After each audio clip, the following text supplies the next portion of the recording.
Download చేసుకోండి. అరచేతిలోని సమాచారాన్ని అందరితో షేర్ చేసుకోండి. Welcome back.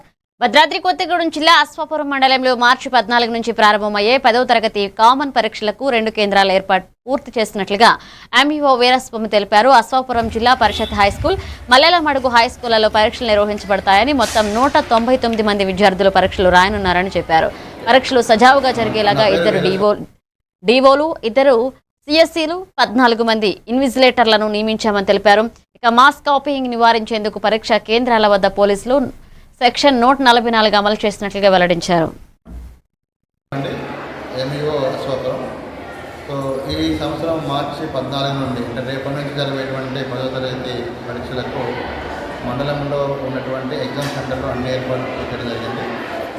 ఈ సంవత్సరం అశ్వాపురం మండలం నుండి మొత్తం 199 మంది విద్యార్థులు హాజరవుతున్నారు. 199 మందిలో 2 సెంటర్లు, ఒకటి Ashwapuram high school, 2 Mallelamadugu high school.